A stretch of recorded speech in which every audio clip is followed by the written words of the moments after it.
All right, it says we live. Let's let it pull up.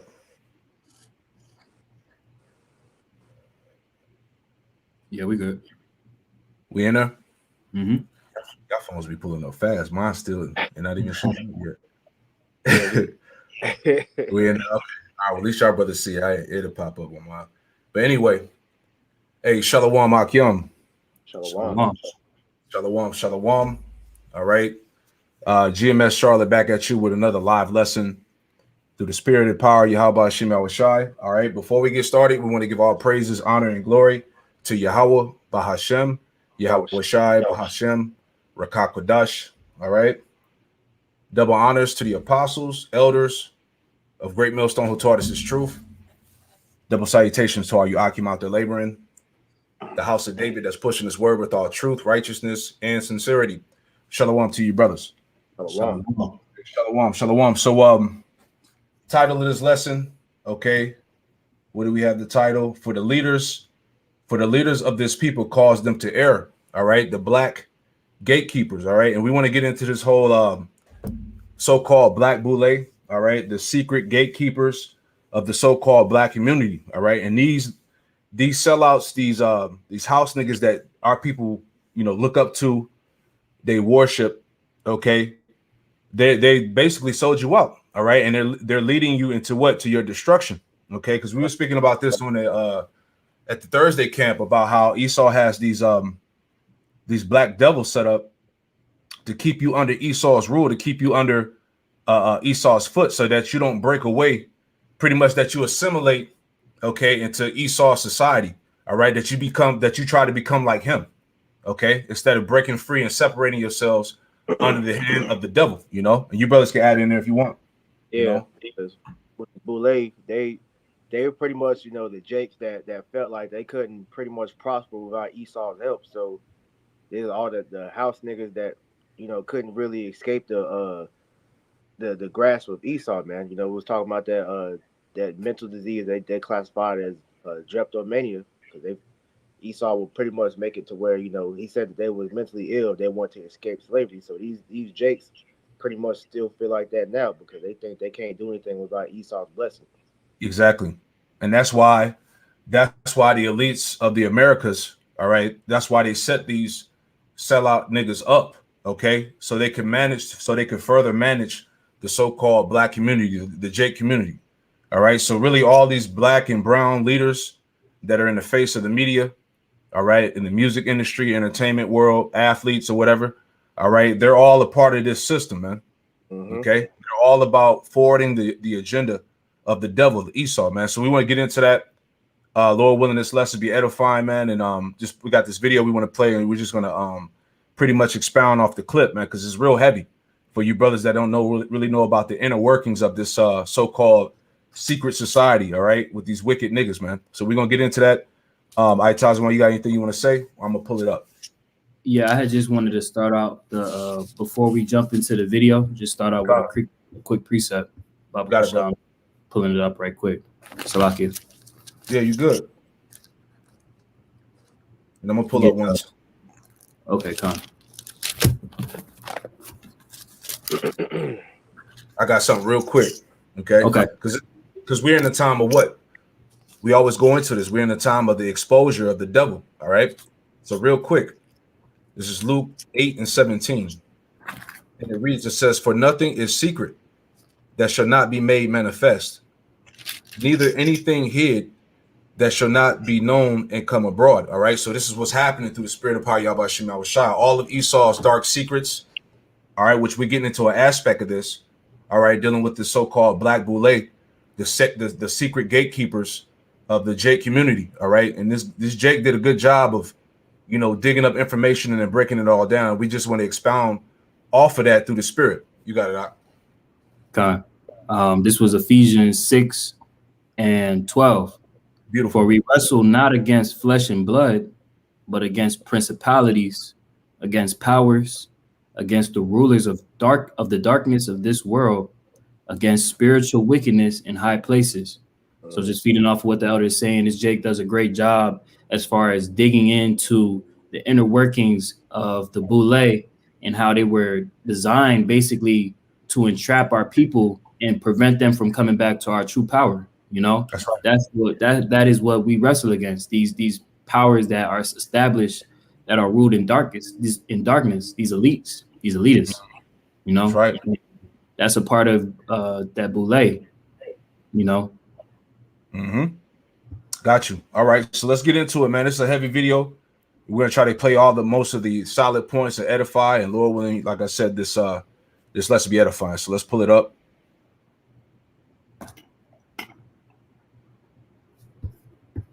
Okay, y'all brother see it? Con. Okay, so title of this video, the Black Boule, the secret gatekeepers of Black America. So let's watch it and break it down. Okay. Bear with me one moment. And Lord willing, y'all can hear it too. I'm gonna try to turn it up. Make sure my mic is close by. All right, here we go. Yeah, no, that was still, you know what I'm saying, man. We just can't let any person in here. If you want to be exclusive, you got to exclude people. So while we're in Black History Month, we have a difficult subject that needs to be spoken about.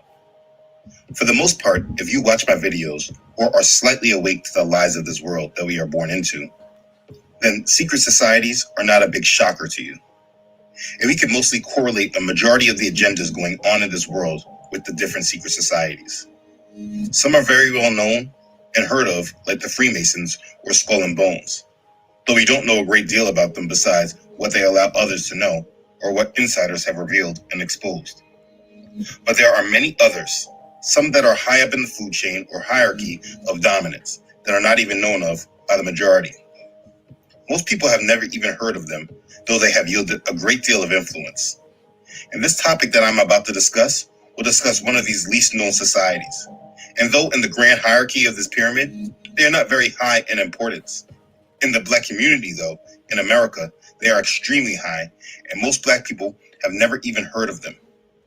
They are the gatekeepers of the Black community, and if you do not understand them, you will have so many false beliefs and attitudes of Black America, our struggle, civil rights, and many other subjects that will not be corrected if they are not understood.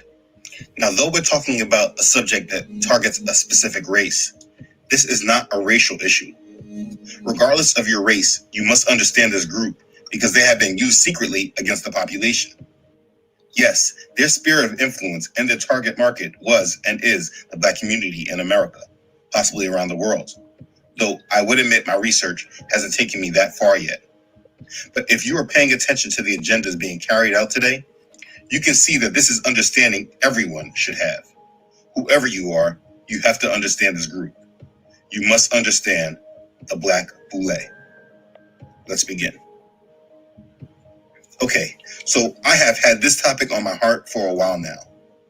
A little while ago, I started preparing this video. I realized I couldn't talk about this subject without laying foundations. You can't talk about the Boule without understanding Prince Hall Freemasonry, which is why I made that other video. It's on my website. But then I knew I couldn't talk about Prince Hall without discussing Freemasonry and what it was, which is why that video was made first. This information must be understood and peeled back in layers. So if you've not watched those videos, please go back and watch those videos before you proceed with this one. There may be information you are missing that doesn't completely allow you to connect all the dots. Now, before I get into the breakdown of what the Black Boule is, we need to go back in time. Let's go back to the times of slavery. During the times of slavery, we had plantations. This was large farms in the colonies of America that used the enforced labor of slaves to harvest crops like cotton, rice, indigo, sugar, tobacco, and other farm produce for trade and export around the world. This trade and export was how America was built. On this plantation, we had two different classes or groups of people. We had the masters and the slaves. There was no crossing between these classes. A master never became a slave, and a slave never became a master. Well, that's not entirely true. Eventually, there were slaves that became slave owners. But I don't want to get off point. I'm talking about the majority. I'm not going to talk too much about the masters, but more about the slaves. To keep the slaves in line and know exactly what the slaves were thinking or plotting, the masters needed help. They needed allies within the ranks of slaves. So in the slave class, they created two other classes. There were the regular slaves and then the house slaves, the house Negroes, which really is known by another word that I will not use. The house slaves were taken in the house, given better food and accommodations. They were treated better and were more aligned with the slave masters than they were with their own people. They were used by the slave masters to keep the slaves in line. The slave masters might not have been able to keep the slaves in line without the house slaves. It even became a goal for some of the slaves to be able to come inside and become house slaves themselves. Now, on top of that, the slave masters would also have babies with the house slaves. They would never be equal, but they were not the bottom class slaves that had nothing and had to work outside eating the scraps. I think you get the picture. And I think for the most part, everyone should understand what the house slaves were. Now, here's the question I want you to think about. After slavery, and after they reprogrammed the slaves to believe that they were free, do you think that the position of house slave went away? Do you think that the slave masters, those that were running and building this country, did away with this house slave position that allowed them to keep tabs and control of the Black community by just controlling a small few of them? The answer should be no. But here's the problem. Whether you ever thought about that question or not, you probably have not been exposed to the how. You might just call out a few names that you've seen on television that were obviously clooning and say that's what a modern house slave is. But you probably still have not been fully exposed to the real answer. And that's what we're going to talk about. Here's the irony and obvious reprogramming of today. During the times of slavery, though there were a few slaves that wanted to become house slaves, the majority of the slaves despised the house slaves. They did not trust or like them.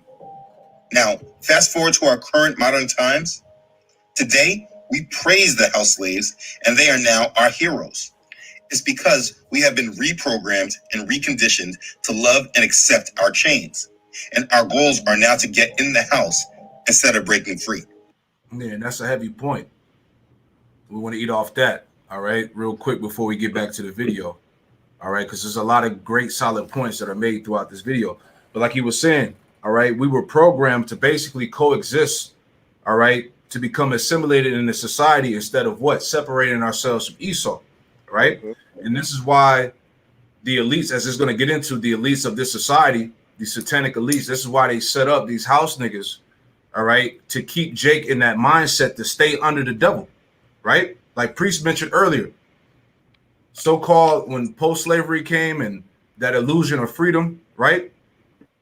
These Negroes, right, they had the mindset that they couldn't prosper without Esau's help, you know? Right. So this essentially, this is what this is all about. This is how it all ties in, all right? These niggas want you to keep, they don't want you to break away from Esau, right?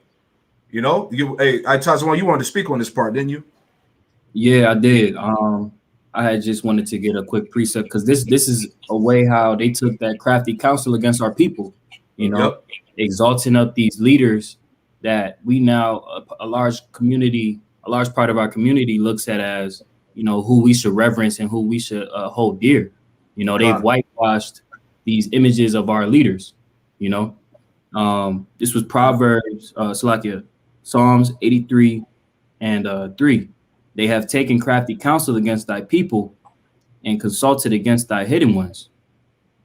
Verse 4, they have said, come and let us cut them off from being a nation, that the name of Israel may be no more in remembrance, right? And that's one of the ways how they try to formulate, you know, in modern times, you know, exalting people like, you know, MLK or, you know, people like W.E.B. Du Bois, Thurgood Marshall, people that our community has a high esteem for. But little do they know they were set up by our enemies. Right. Yeah, because add on to what you're saying, these damn leaders pretty much, you know, that were propped up, that Jake looks at and reverence.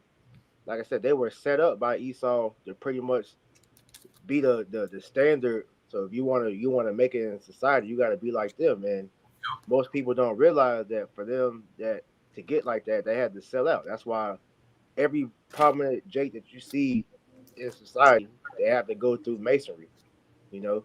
And through masonry, that's how it starts out in the colleges with the frats. That's the lower level masons. Then when they graduate and start to try to move up in society, that's when they get approached by the different masons in the different cities that they reside in. And if they see like they have influence, then they'll begin to bring them in and use them. Con. That's heavy. All your so-called Black history wise men, all the people that they taught you about while you was in school coming up, okay, they're all a part of this secret council, as we're going to get into in this video. All right, so all of your so-called highly educated scientists, doctors, political heads, church pastors, okay, they were all a part of this secret council, okay, which was set up by the elites of Esau, okay, to keep Jake in check, to keep him enslaved mentally and physically, man. So going back to the example he made in slavery, when you had the division between the field slave and the house nigga, okay, the house nigga was used as what? As a spy. Okay, he had to make sure that the slaves wasn't planning a rebellion. What they was talking about, because it said pretty much the house slave, he was in alliance with the slave master. Okay, and that's the same thing going on today. So as the points we're gonna make, why do you think anytime there's some type of racial injustice, some type of shit that goes on with Jake dealing with him dying, or the lack of economic things in the community and all of that, why do you think those problems never get resolved? Okay, because it was set up that way, man. Okay, they weren't us. These niggas that you see, these black and brown faces, they weren't set up for Jake to prosper in America. Okay, they're in Esau's pocket. All right, so let's go back. You had a precept out? You bring a precept? No, y'all got it. Okay, let me bring out one real quick. Okay, this is somebody give me Isaiah 9:16. Okay, because the scriptures say that the leaders of this people cause them to err. Okay. This is Isaiah chapter 9, verse 16. It says, "For the leaders of this people cause them to err, and they that are led of them are destroyed." Right. This is what we're telling our people, man. You so-called Negroes, Latinos, Native Americans, and Hispanics, the ones that's following these Oprah Winfrey's and these damn who else? Big names out there. These Michael Jordans. Say it again. Say Jay-Z. James. All these guys that, like I said, anybody that has influence, Will Smith, whatever industry or thing that Jake is propped up in, they're all part of the Boule, because they're all of them. They use any Jake with influence to pretty much push their agenda. Gone. I want to get this word for leaders. It says, "For the leaders of this people cause them to err." All right. So this word for leaders, I'm pulling it up here in the blue letter. All right. So that word for leaders, it says to go straight, walk, go on, advance, make progress. You see? And that's the point, that these niggas, these sellouts weren't set up for you to progress in the society, And let's get more into the video. It's going to get heavier. All right. So let's play some more. I want to get a quick precept, because you got it. Like we saying, these Jakes, are pretty much pushing forward to help, tell Jake that, if you want to make it in society, you need to sell out. You need to pretty much be the house nigga for Esau, because Esau doesn't like a Jake trying to make it on your own. So that goes to them making covenants with the devil. So I just want to get this real quick. This is Exodus 23:32. It says, "And thou shalt make no covenant with them, nor with their gods." And that's what Jake has done. Jake has made covenants with Esau and their gods, man, which is these idols that they're pushing, man, which mainly goes back to Satan. All these Jakes are well-known Satanists, man. You seeing that whole thing with this Travis Scott, situation with the that concert, man. All type of rituals and shit that they done, sacrificing people and whatnot. So that's Esau, pretty much using Jake to tell him, like, look, if you want to make it, you need to sell out, man. Exactly. Let's get some more into the video. You got anything else? No, that was it. I Okay, was let's gonna see. get Jeremiah 14:2. Get If I that. could get that Go real ahead. quick. This Go is Jeremiah 14:2. Judah mourneth, and the gates thereof languish. Beautiful. They are black unto the ground, and the cry of Jerusalem is gone up. Mm-hmm. Right. So the These gates. black gone. Got it. Salak, go ahead. Go ahead. The gates representing these leaders, and they're languishing. They're not doing anything, The gates, representing that black hierarchy, they're through. And now we have it to where our gates have been overrun by our enemy, Yep. So Jake They definitely trusting them. Salak, I mean to cut you off. They languish, meaning they're weak. Okay, because what? They don't have the truth. Okay, and like you said, the so-called black hierarchy, okay, they're nothing but demons for Esau, man. They're the puppets for the devil, man. Right. Because Esau knows that Jake is not going to straight out and just trust him, so he has to use our own people to fool our people into doing his bidding, man. Because the best false prophet he can throw out is a nigga that looks like us, man. Because Jake is very heavily influenced, by our own people, man. Gone. All right, I'm gonna pull it back up.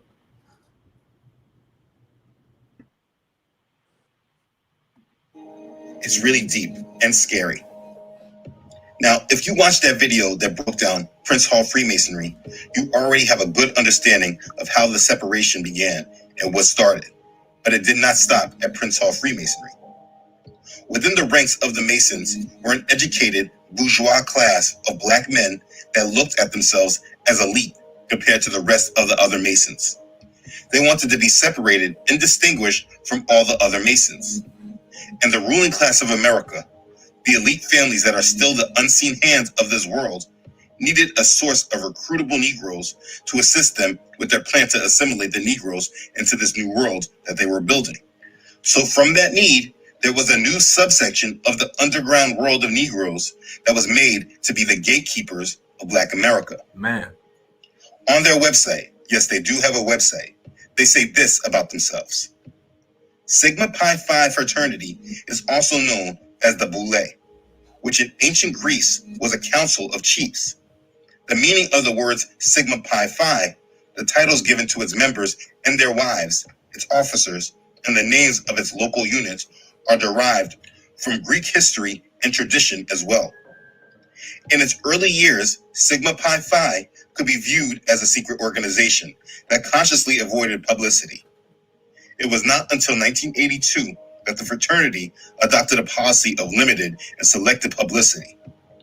Although no longer secret, today it can be described as a fraternity that exists with little fanfare and one that actively seeks to improve the lives of the citizens in the communities in which the members are associated through its social action and public policy programs and initiatives.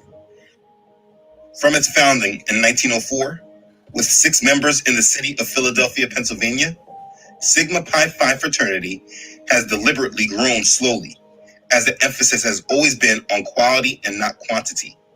Yet, it currently has nearly 5,000 active members who are affiliated with 134 member boules in cities across the breadth of this nation and in Nassau, the Bahamas, and London, the United Kingdom.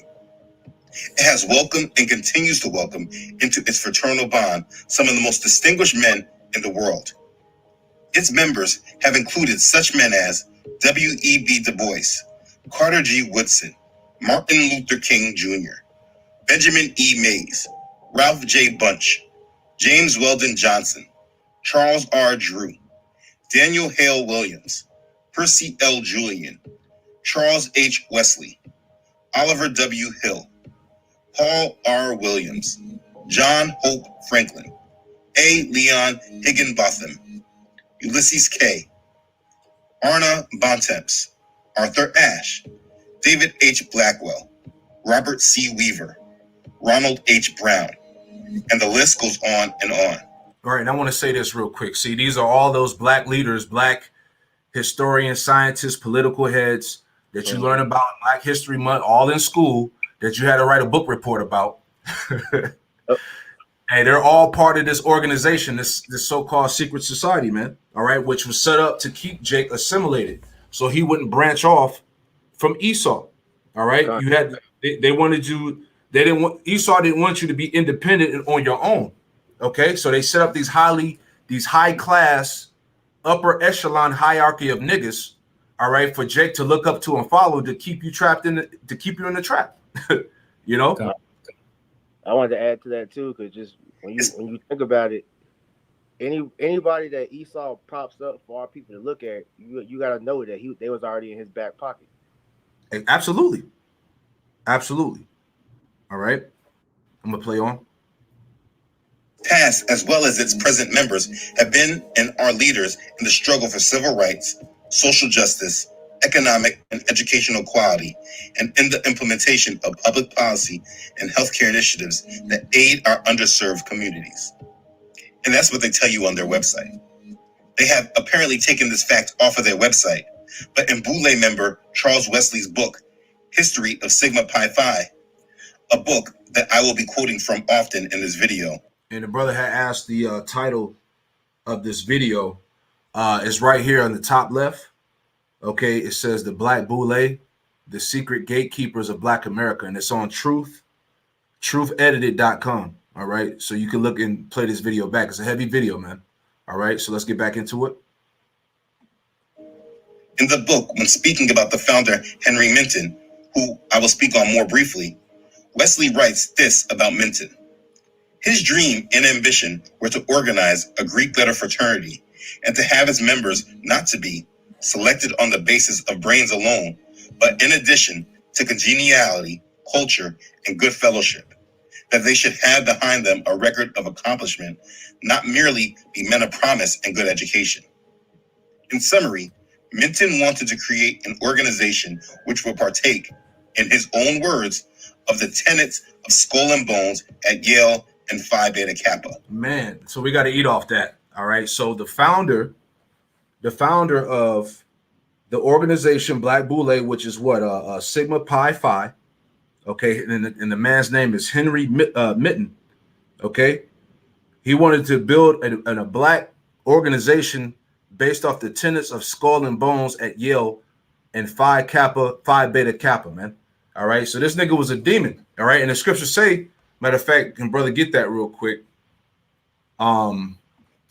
Get that in Proverbs 3:31. So he wanted to have a black skull and bones, man. You know, come on, man. This is Showing you these people are wicked, man. These Jakes are wicked. Go ahead. Proverbs 3:31. Envy not thou oppressor, and choose none of his ways.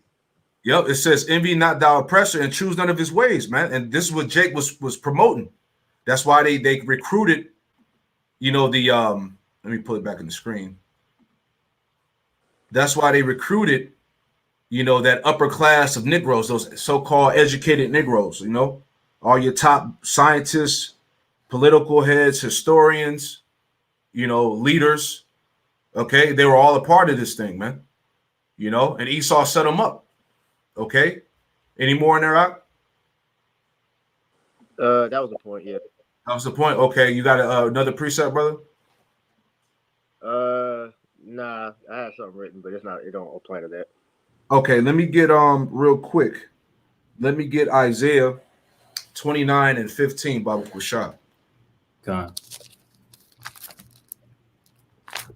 Okay. And if I can make a point as well, when you look up that word tenet, it goes into a principle or belief, especially one of the main principles of philosophy. Yep. So these dudes, just feeding off of what you were saying, these dudes were totally with the agenda of how Esau had obtained his rulership. They aspired to be like Esau, man. This was their God. Yep. Mm-hmm. Because like he was mentioning the whole Prince Hall Masons or whatnot.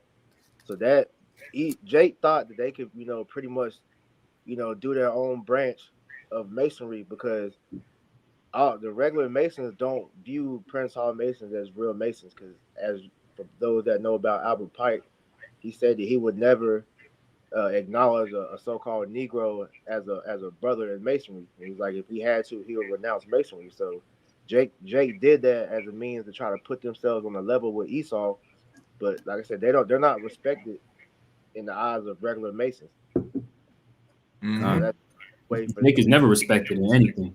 exactly. Mhm. So that's just a way for them trying to pretty much, cozy up next to Esau, but Esau don't look at you niggas as nothing, Exactly. Real quick, before you get Isaiah 29:15, get Micah 2:10. That's the main point. This is what we telling our people out here, man, that trust in this system, that look up to these wicked ass sellouts, This is Micah 2:10. Arise ye and depart, for this is not your rest. Yeah, detach from Babylon, man. All right. Get out of get your mindset out of this place, man. This is not your rest. Go ahead. Because it is polluted, it shall destroy you, even with a sword destruction. Yeah. So the ones that, like we always bring out, the ones that want to matter of fact, that's the spirit. The brother just brought it up. That's the spirit. Isaiah 13:15, right on time. I was just about to quote Isaiah 13:15. It says, everyone that is found shall be thrust through, and everyone that is joined unto them, meaning what? Joined unto the system, right? Everyone that is joined unto them shall fall by the sword, all right? So you niggas gonna die. You're gonna die right along with this place. You're gonna be destroyed right along with Babylon, man. That's my point. Give me that real quick in Isaiah 29:15. God, this is Isaiah 29:15. Woe unto them that seek deep to hide their counsel from the Lord Yahweh, and their works are in the dark. And they say, who seeth us? Yep. And who knoweth us? Yeah, we can apply that to this black boule. All right, all this works that they do in the dark, and they say, "Who seeth us?" All right, the Most High sees you, man. Okay, because as we're gonna get later, essentially these sellouts, what do? They strengthen the hand of evildoers, man. They help Esau in the destruction of our people. All right, you had anything out? I'm gonna play the video if you didn't. Nah, you go ahead. All right, here we go. Back to the video.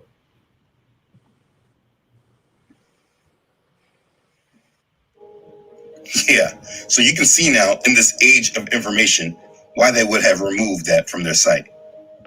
If you remember, Skull and Bones was a secret society that both George Bush and John Kerry claimed to be part of in the 2004 presidential election. You were both in Skull and Bones, the secret society. It's so secret we can't talk about it. What does that mean for America? The conspiracy theorists are going to go wild. I'm sure they are. I don't know. I haven't seen the web. Number 322. First of all, he's not the nominee, but look, I look for. Are you prepared to lose? No, I'm not going to lose. You both were members of Skull and Bones, a secret society at Yale. What does that tell us? Not much, because it's a secret. They were in the same secret society, but could not tell us anything about it. Wikipedia says this about the secret society. And no, Wikipedia should never be your first source of information, but it's a good quote.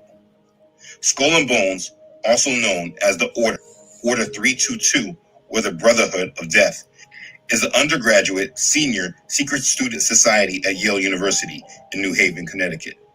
It is one of the big three societies at Yale, the other two being Scroll and Key and Wolf's Head Society.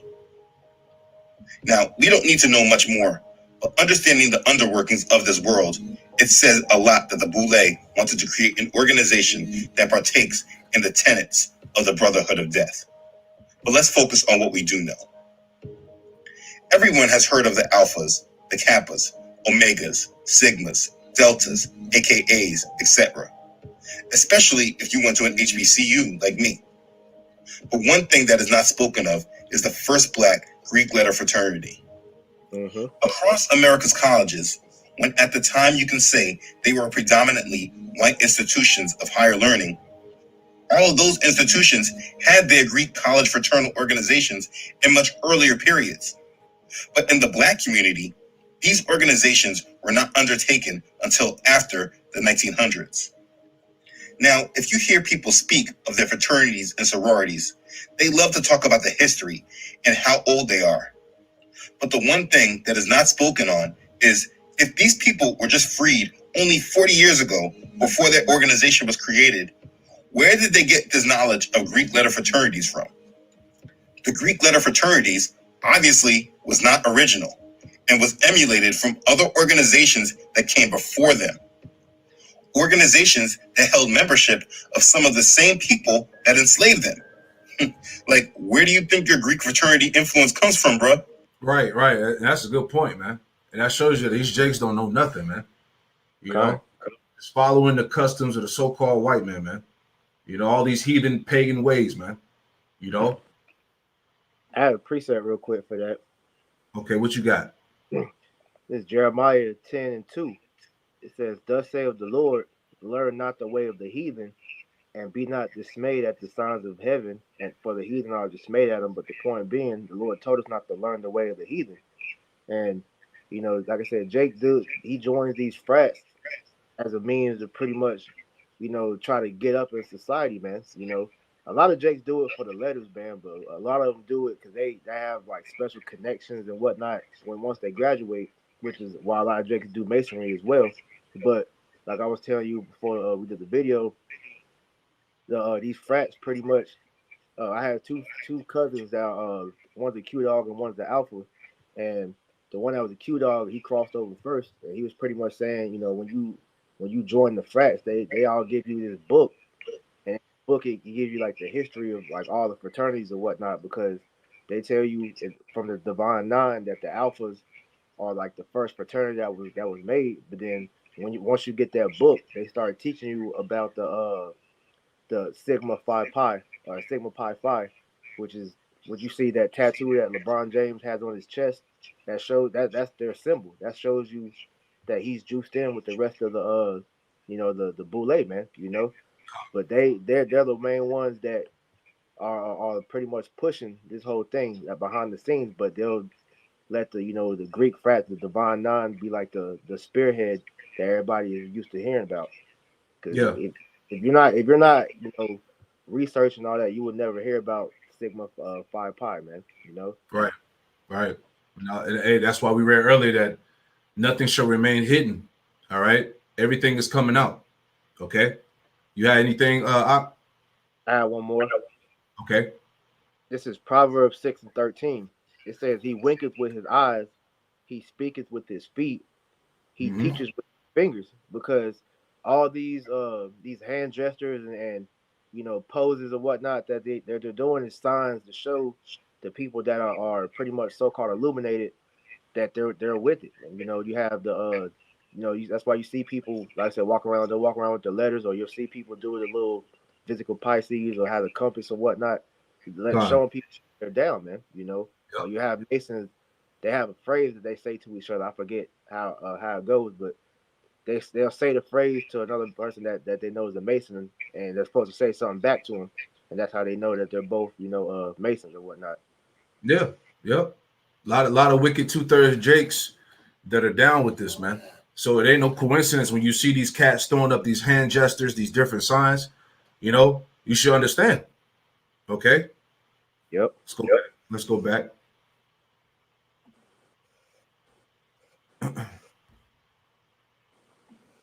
But we can talk about all that later. Let's talk some history. Bear with me, please. Sigma Pi Phi was the first Black Greek letter fraternity before all the more widely known fraternities in the Black community were created. Now, like we know from the video before this, the Black man at this time was on the rise, due mainly to the rise of Prince Hall Freemasonry. During the beginning of the 20th century, the early 1900s, there were established Negro professionals. By the beginning of the year 1900, the total number of Negro college graduates had been increased to 7,488. The majority of this group had come from the Southern colleges, although there was an important minority who had graduated from Northern colleges. After these men who held bachelor's degree, the number of graduate and professional degrees was relatively much smaller. The census of 1900 showed that the Negro population was steadily building an improved economic, educational, and social status.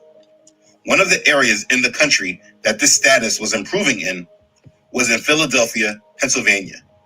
If you remember in the last video, I told you to remember this city. This was the city that the second or third Prince Hall Masonic Lodge created in the country. Anyways, the city of Philadelphia ranked high in the list of those giving work opportunities to the Negro population. Remember, Pennsylvania was a northern state, and the proportion of free blacks in Philadelphia before the Civil War was greater than in any other city in the North. In the year 1900, when counting black men, there were in a single ward of Philadelphia 7 teachers, 5 lawyers, 6 physicians, 22 clergymen, and 3 dentists. This was the beginning of the rise of the Negro professional in America. There were 3 major socioeconomic Negro groups in Philly. The first was a small group of professional persons who were the physicians, dentists, lawyers, teachers, pastors, executives of business enterprises. A second group included the skilled and semi-skilled industrial workers and the larger number of domestic servants. And the third group was the vast majority, and they were comprised of the class that was considered unskilled laborers who were in poverty and had low income, living in congested areas of the cities, what we call ghettos. Here's an important point he notes in his book. The lives of most of the 2 latter groups revolved around the church, the lodge, and the beneficial society. He says, during the last decade of the 19th century, there were 19 lodges of Masons, 6 chapters of the Eastern Star, 5 commanderies, 3 of the Scottish Rite, and 1 drill corps. There were lodges of the Knights of Pythias, Oddfellows, Galilean fishermen, and other important organizations based upon fraternal ties. Churches had been organized and had flourishing memberships and were influencing the people in the development of self-respect and self-support. The churches and lodges had property valued at over $1 million at the time. Can you pause If it you right remember there? from the last video, Prince Hall. Yeah, you see how I was gonna say, seeing how it was mentioning that influence that these different organizations had on the people, and then they would try to tie that in with their churches, you know, showing that these churches that our people run into are juiced in as well. You know, they have their leadership within these churches that claim that they are believers mixed in with wickedness, man. And I just wanted to grab a quick precept. You got it. Hosea 4:6. My people are destroyed for lack of knowledge. Because thou hast rejected knowledge, I will also reject thee, that thou shalt be no priest to me. Seeing thou hast forgotten the law of thy power, I will also forget thy children. The point being that our people are destroyed for their lack of knowledge. You know, our people are completely oblivious to the inner workings of this man's system and how they are utilizing black hierarchy, black leadership to enchant our people to want to submit further to their agenda. That's what you see going on right now. That's why you have these different churches and these different communities that are set up by our quote unquote black leaders, and they're exalting what? That the Boost Mobile, you know, the juice, all these different things that are pulling us further away from our power, they exalt, man. Yep. Right. Okay. So just to add on to your point, Jake don't know that Esau is tricking them into idol worship, because when you go into, you know, like I said, the Masonry, the Divine Nine, all this, that all goes back to idol, man. Like the Divine Nine, all the AKAs, the Alpha, Sigmas, the Beta, all those the Divine Nine, every frat goes back to a different Egyptian god. So as idol worship that you're getting tricked to, Masonry, you know, not these Jakes that join Masons, they don't get told of what real Masonry is until they move up, you know, into the higher rankings. But when you get the full understanding of what Masonry goes, they worship Satan, man. You know, Lucifer, they say, is their god, man. You know, so Jake is being tricked into worshiping these idols, man, which is ultimately going down. They're using that as an illusion to help them get up in societies. You get perks and whatnot, man. You know. Yep. Egypt all over again, right? Mm-hmm. Let me get that. I'm gonna bring this out again because now it hits harder, right? Isaiah 9:16. It says, "For the leaders of this people cause them to err, and they that are led of them are destroyed." You see, man. I got what you got? 23:1. Woe be unto the pastors that destroy and scatter the sheep of my pasture, saith the Lord.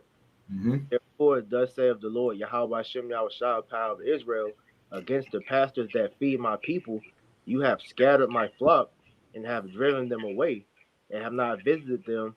Behold, I will visit upon you the evil of your doing, saith the Lord, because the Lord is angry at you, you jakes of influence, because you are leading our people away from Him.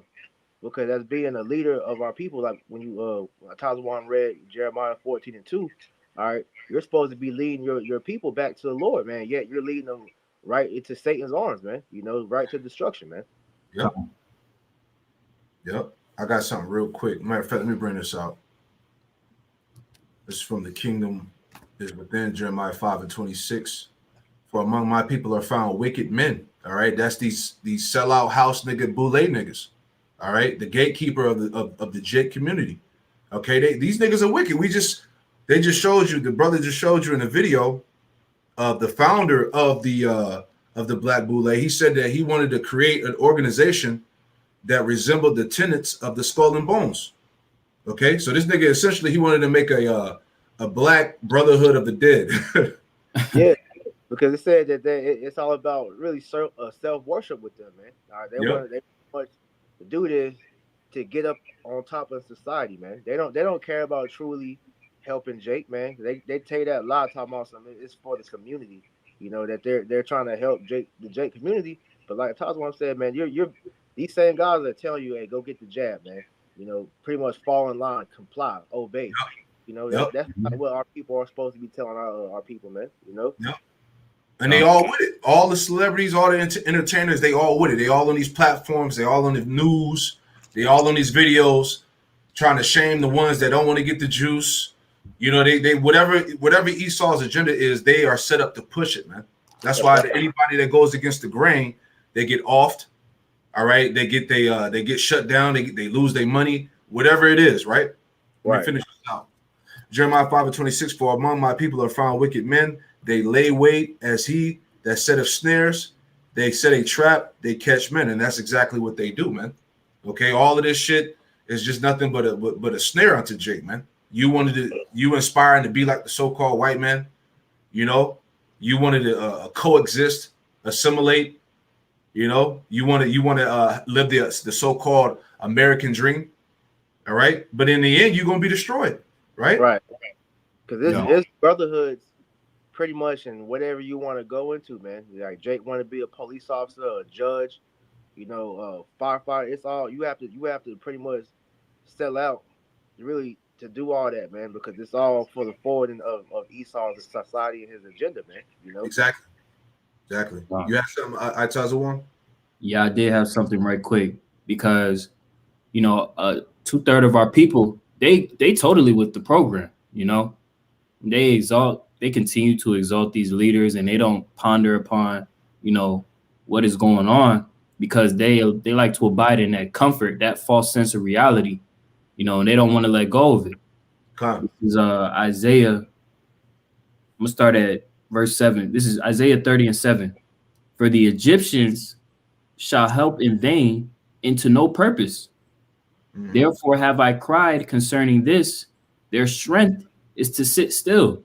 So going to run and trust in these Black leaders, you're really trusting in these Egyptians, man, in these Edomites that are ruling this society. Okay, because in our society, this Black hierarchy is established under the rulership of Esau, man, and these elites. Okay, and I'm gonna jump down to verse 11. Get you out of the way, turn aside out of the path, cause the Holy One of Israel to cease from before us. Right, and 2/3 of our people, man, they don't even want to be involved with the truth because they're so stuck in trying to run into that house. They don't want to break off the chains and have Yahweh Shai set them free. You know, they rather choose to run to the God of this world, which is Esau, and abide in him. But know that is going to be a contribution to why 2/3 of our people are going to perish, man. Not trusting in Yahweh Bashim Yahweh Shai. I got something real quick before we go back. Isaiah 55. Isaiah 55 in verse, I'll start at 1. Both of them are good, 1 and 2. Isaiah 55, verse 1, it says, Ho, everyone that thirsteth, come ye to the waters. All right. We know that the waters represent the knowledge. All right. It says, and he that have no money, that money represents the knowledge, right? It says, he that have no money, come ye and buy. That word buy going back to acquire or obtain. It says, and eat. Yea, come buy wine and milk without money and without price, because we giving you this wisdom, knowledge, and understanding for free, right? Okay. Verse 2, my point. Wherefore do you spend money for that which is not bread? All right. And that's what our people do. Okay. They actually spend their money on everything that's not truth, that's not beneficial unto them, right? It says, wherefore do you spend money for that which is not bread, and your labor for that which satisfieth not, right? Because none of these fraternities, masonry, none of this stuff, man, that our people spending their money on is of no value. You know, it's no benefit. It says that satisfieth not. Hear, hearken diligently unto me, and eat that which is good. Okay, and that's what Yahweh Shai, man. Okay, the whole role is doctrine. All right, it says, hearken diligently unto me, and eat ye that which is good, and let your soul delight itself in fatness, man. You know, so my point of me bringing it out, you know, Jake spent all this money in these fraternities, these churches, masonry, all of that, man, and all of that is of no value. You know, Yep. What you had? I had that. Okay, let's go back.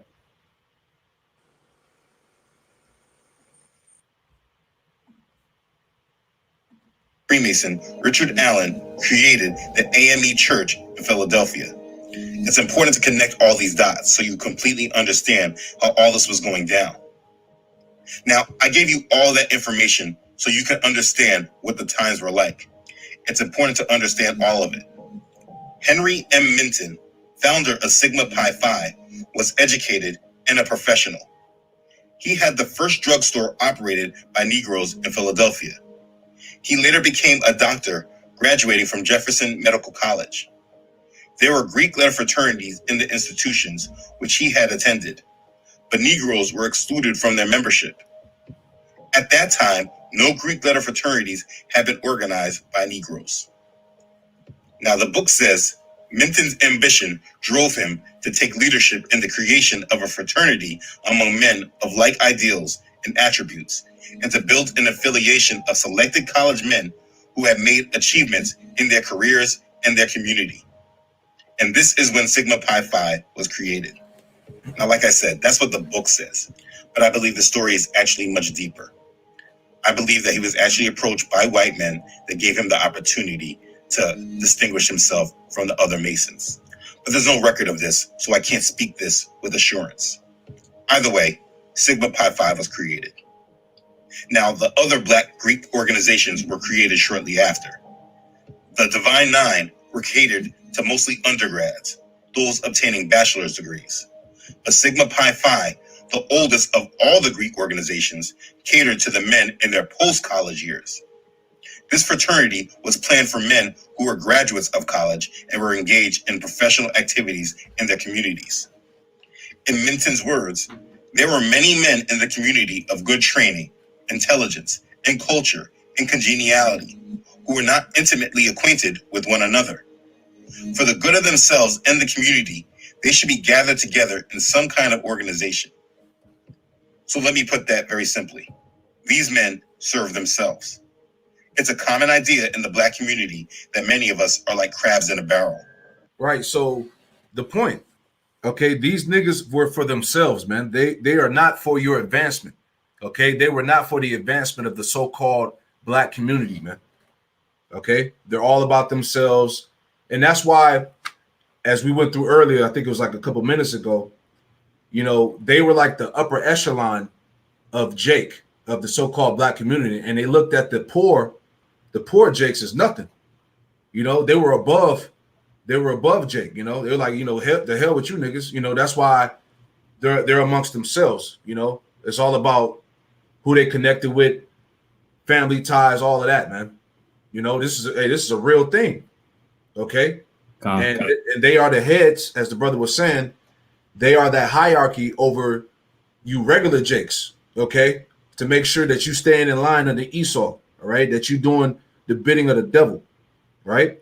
And if you're not, what do? They send these niggas in to pacify you, to correct you, you know, right? Right. You have a term called handlers, which you have these jakes that are handled by, you know, higher up jakes that's behind the scenes, man. You know, Con, so when Jake, if Jake was to say something he wasn't supposed to, and he gets that Esau sends his handler to go, pretty much set him straight, man. You know, con, you look at Kanye West for an example, man. You know, I think Jay-Z or somebody might have been his handler, but as far as everybody that had influence, they all have somebody behind the scenes, pretty much telling them what to do and what to say, man. con. All right, I'm gonna go back. If I could make a point too, Go ahead. thinking about what he was when the founder was speaking about how he was trying to orchestrate that society to benefit. He first said themselves and the community. So basically, he was just saying, look, we got to make something for ourselves and the community. That community really is referencing themselves. You know, that's why he wanted to cultivate that little group of the people that were the leaders, or, people that were of great stature within our communities, and pluck them out and say, hey, come join us, come abide in this agenda. And look, we can offer you this, we can offer you that. The same way how these Edomites, these elitists, have sent out these the Black Boule to do even in the times of now, different musicians, Yep. any individual that has some sort of influence upon Jake in the decisions that Jake makes, and he just goes up into their lives and say, look, man, we want you to be a part of this. Right. They'll push it to where it's like, I'm about to put you live. whatever it is that you want. I'm about to put you on. But that show you that they play on Jake's lust, man. His greed. Con. Hey, I got the brother Yahweh, GMS Hawaii on the line. All right. He wanted to add to the spirit. Hold on, I'm about to put you on right now. All right, brother, you live, bro. Yeah, all right. First and foremost, when you all praise the honor and glory to the Yahweh, Bashem Yahweh Shai, Bashem Dash, and double honor to the apostles and the elders at Great Mill Show for teaching his word and truth and sincerity and Shalom and well. And salutations to all you Archon out there pushing in the name of Yahweh Bashem Yahweh Shai. I won't make this long. I'll try to make it as concise as possible. So what I called the elder was about, I got a book. I had posted a title with him in the chat. The name of the title of this book is called African American Fraternities and Sororities, The Legacy and the Vision. And it's edited by Tamara L. Brown and a whole host of other people. But you can find that on free if you want to, or you can purchase the book. Long story short, this is on page 97. Because the reason why Henry Milton brought this organization to fruition, according to this book, was because you had, this is on page 97. It says the situation, it says among, this is off the page 97. It says among the African American population, the aristocracy felt isolated from black masses.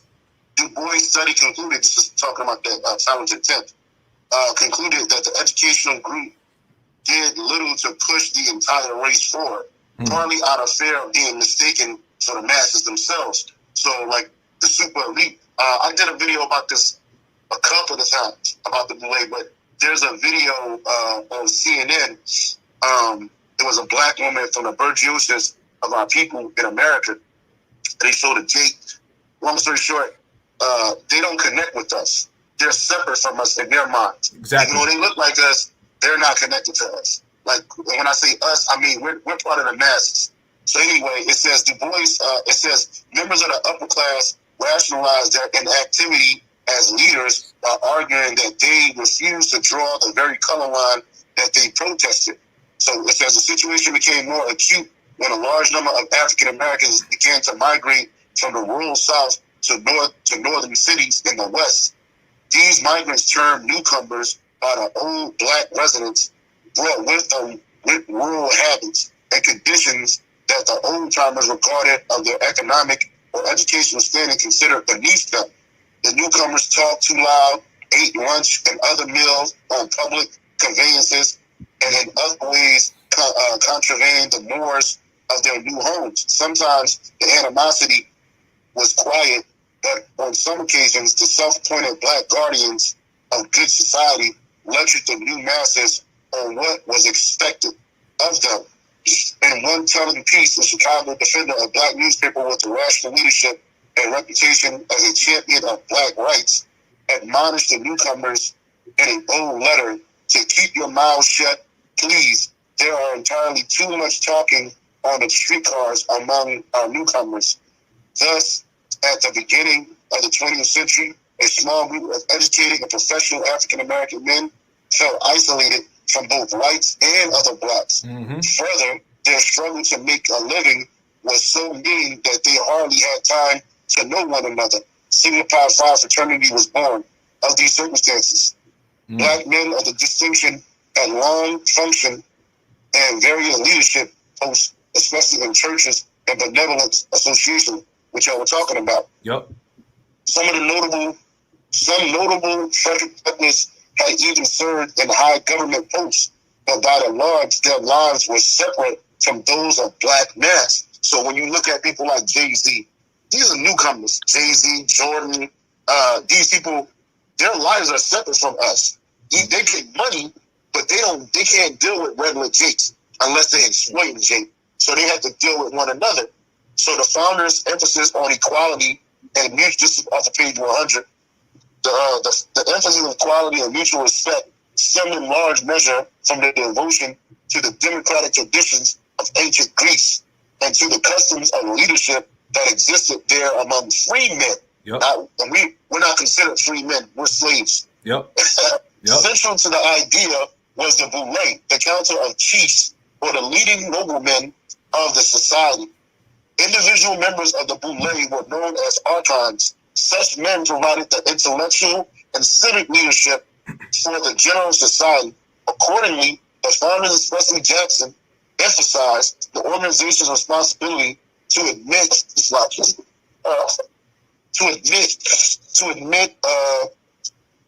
I'm sorry.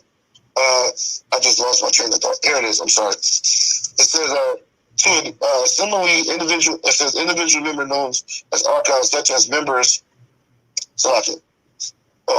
Individual members of the boule were known as archons. Such men provided the intellectual and civic leadership for the general society. Accordingly, the founders, especially Jackson, emphasized the organization's responsibility to admit only men of achievement and distinction in both their professional and personal lives. Mm-hmm. Thus, Sigma Pi Phi fraternity became known as the boule, and individual members were designated archons. As the fraternity evolved, the spouse of members became the integral part of the organization. It adopted the Greek term archousis or archousis to designate the archon's wife. So you got like Jay-Z wife would be considered an archon. Yep. And they all in the mix. They all get down. And I was telling the elder right before I called, I have my own personal experience with the boule, in the sense that I'm from Philadelphia. Originally, I'm from Philadelphia. I was born and raised in Philadelphia. Got out here through the Army in Hawaii. So I was in high school. I got a scholarship to go to school, to go to college. Mm-hmm. And the scholarship, it worked weird. Like basically, it came with a mentor. So my mentor was a doctor, and his wife was a doctor. Like it felt like some Huxtable shit. Right. But long story short, I remember probably last year, I used a little bit of my subtlety to talk to him. Right. I was like, "Hey, you ever heard of the boule?" And he was like, "Yeah, I did." He said, "I used to be a part of it." He said, "But it wasn't for me, or I wasn't for them." And what they do is, right, they take underprivileged black men and women, black boys and girls, and they raise them up, and they separate them from the map. When he got me, I was probably 13 or 14 years old. I think I was 14 years old. So I never understood he would come to the hood when it was a war going on, but he would still be there, and nothing would ever happen to this dude. And he would just come, and he would get me, and what they would do, they were grooming me. They were grooming me. So what I was supposed to do was get in college, graduate, become a successful doctor too, and then I would have got in. Because they had parties, they would take us to parties, like, we'd be groups, we'd be separated in groups at these parties and shit, and all our mentors would be there, and all the mentees. I was called a mentee back then. Right.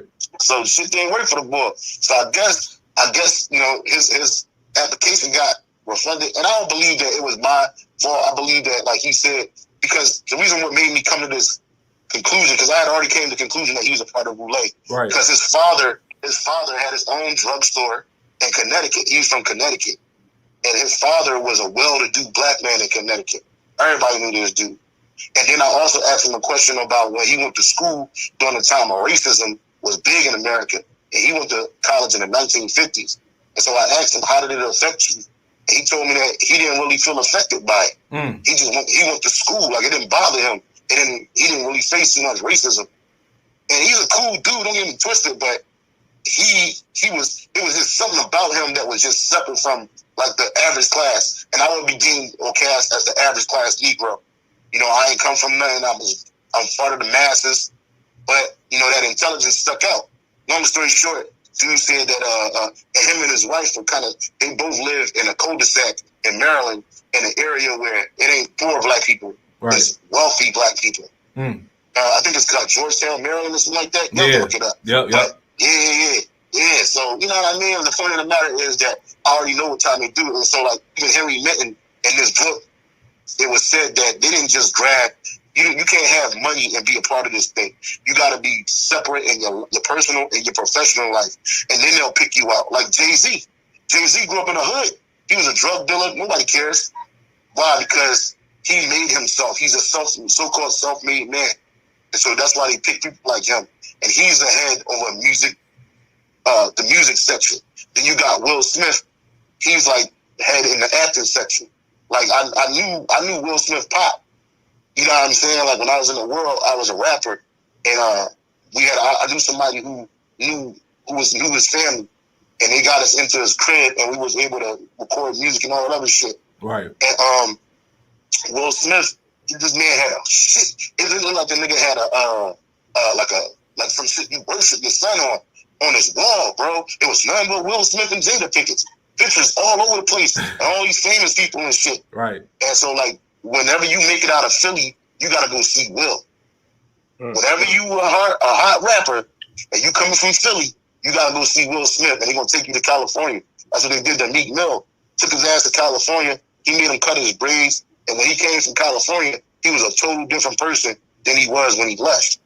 You know what I'm saying? So he's like a gatekeeper for niggas like that. So I just wanted to bring, like, my own personal experience and slight commentary about my own personal experience, as well as in this book. This book that I'm talking about is a really good book. It's a thick book, but the first organization they talk about is Sigma Pi Phi. And they talk about how at first on page 117 and 116, they were reluctant to get into the whole mass organization and protest of America. They didn't want no parts of that. I typed in on a comment board, no one ever asked, how did Martin Luther King become an Archon at such a young age? That's because his father was already a member. Yeah. And wherever he was from. So they used him, and they talk about it expressly in his book. They used him and other members as basically the heads of the civil rights movement. But remember, they don't care about you. Exactly. They don't care about the masses. So what they did was, like the elders were saying, they set up to push the agenda of the elite. Even though the elite don't kill these niggas, even though the elite don't care about them, and it's still left in the air if Martin Luther King really died. Because remember, they set all this stuff up. His wife wasn't all distraught at the funeral. His kids was laughing and chilling while this nigga was supposed to be in the ground. Right. You know what I'm saying? Because they pushed the agenda of Esau. And like I told brothers from time to time, if you understood and knew what they were capable of or the shit that they did, you wouldn't believe it yourself. Because it's that bad. It's so bad that nobody's going to believe it. Yeah. You know, brothers talking about how Tupac was set up. You know, how he was set up to make niggas go off. Right. Because they know our people are very, they're like, there's a word for it, but our people are very, they're visual and they're audio people. But they also, they're easily led astray by anything. So yeah, that's why they set people up like this. And so this book talks about a lot of high level, a lot of people in this organization. And so all these fraternities and sororities, they're babies of Sigma Pi Phi, as well as Prince Hall affiliated masonry. I mentioned that when I was in our army on a common board. Yeah. Prince Hall affiliated masonry is big in the army. Yeah. So when I was in the military, I joined the organization. I joined Prince Hall. And when I was in the army, I also joined a fraternity called Groove 5 Grooves, Social Fellowship Incorporated. And I joined this organization thinking that I had a big thing about brotherhood. I always wanted to be a part of something in regards to fraternity in the world, but I never knew why. I didn't really need it. But it just kept showing its face. It kept showing its face. So anyway, I didn't even stick with that masonry shit too long because some dude pulled me out. He gave me all this information and told me how satanic it was. He let me read through that shit. And when I read through that shit, bro, and then I saw what was going on, I was like, nah, this ain't for me. Yeah, and then I just rolled out. So that was my experience, brother. So I came in and galvanized most of the time. There's a lot of information in a short amount of time. So no, brother. Hey, this thing is layers, like it was explained in the video at the beginning of the video. It's layers to it. But the point is, as we were all in agreement on, is that look, man, these niggas are for themselves, man. All right, they look at regular Jakes as nothing, you know, and that's why Esau props these niggas up on these platforms for Jake to aspire to be like them. But really, they're all set up to what? To keep you oppressed, right? Yeah, set up to destroy you, man. You know, Hey, the water, I appreciate that, man. You know. Hey, may your heart bless y'all. Keep pushing, keep doing the work, and we'll talk soon. That's quiet. Hey, Yabashima Shabrakata. Hey, Shalom. Shalom. So I'm gonna get back in the video. You know, hey, that was heavy. Let's get back into it. You know, what you got up? This is Romans. Yeah, I just lost. Give me 1 second. You good? You know. I'll play the clip, and when you find it, just let me know. Go ahead. All right, here we go. So back at it. Bear with me. Hold on. Oh, all right. I got it. You got it? Okay, Con, what you got? This is Romans 16:8. It says, "For they that are such serve not our Lord Yahweh, but their own belly, and by good works and fair speeches deceive the hearts of the simple." Because these niggas, like I said, they make it seem like they're for the good of Jake, but in all actuality, man, they're trying to fill their own bellies, man. Because like the elder was going into, man, you know, these Jakes have a lot more influence than what the average Jake understand, man. You know, these high level Jakes behind the scenes, you know, as part of the Boule. And a good example of that for brothers that have seen, it was a movie, like a cartoon movie that they brought out a couple years ago called Freaknik with T-Pain and a bunch of other celebrities, and they show you the Boule in that movie. It's like a little musical movie or whatever, but they show you the Boule in there, you know, pretty much showing you that they can kill who they want to, you know. That's why you had that whole situation with Snoop Dogg when he was going at it with Oprah. I think it was Oprah and Gayle King or whoever, and they pretty much shut him up because they know like the like Oprah and all them, they high up in that shit. So if they wanted to, you know, take Snoop Dogg out, they can. That's why we had to go on the red table with Jada Pinkett Smith and pretty much apologize to them for that shit because he was scared. You could see it in his face that they was pretty much pressing about that shit. Come on, heavy.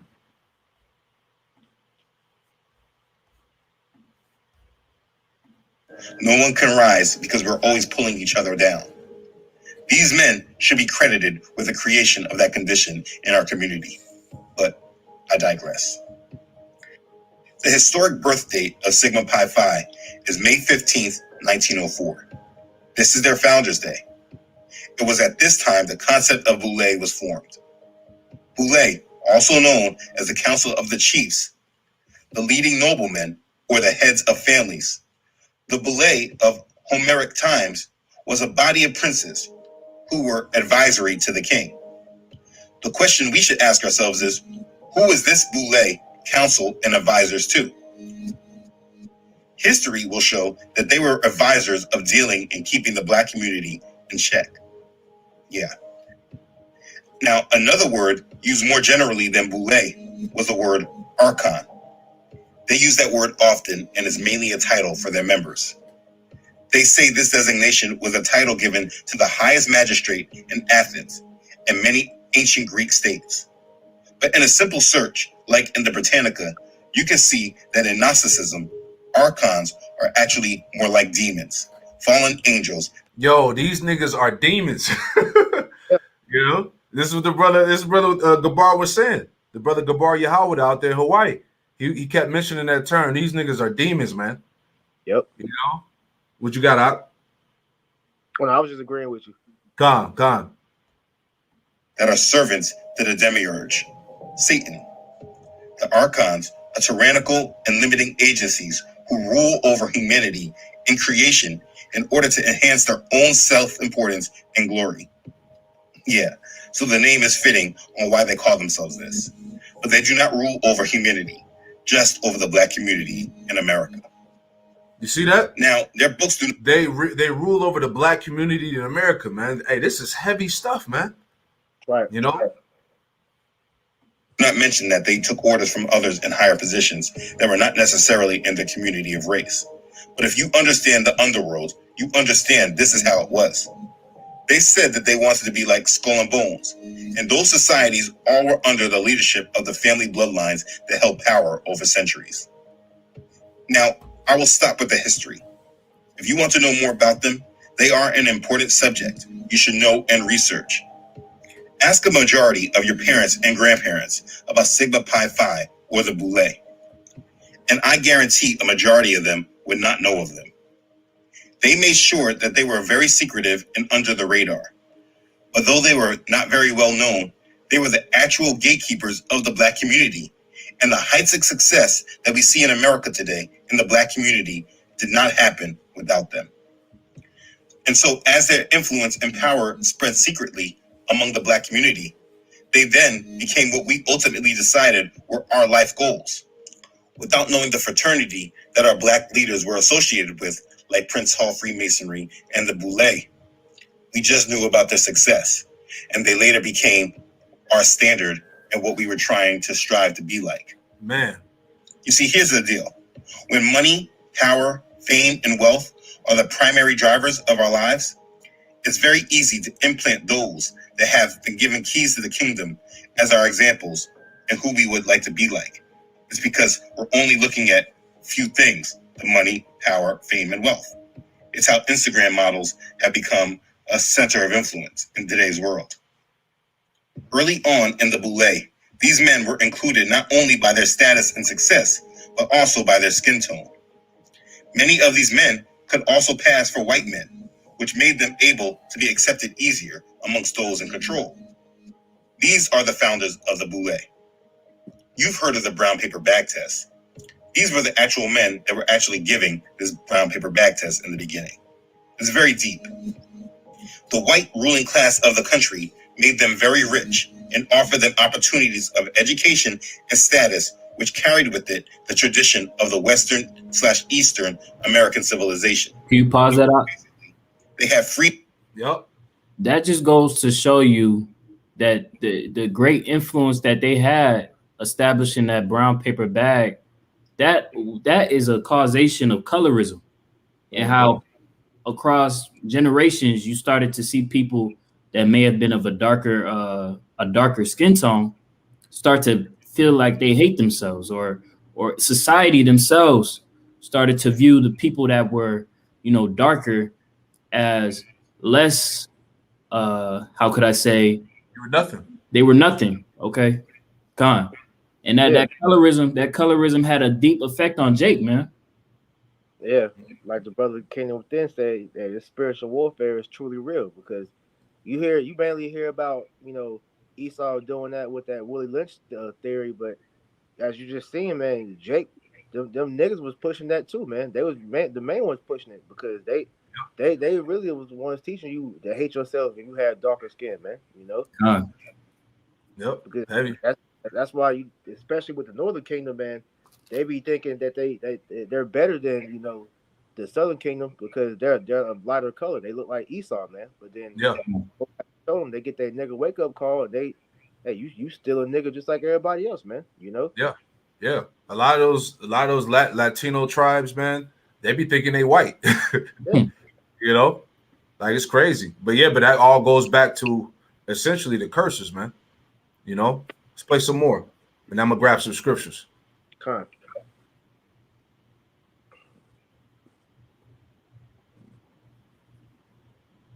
The Negroes, but they needed a way to draw them into American culture instead of creating their own thing in America, which is what the black community tried to do.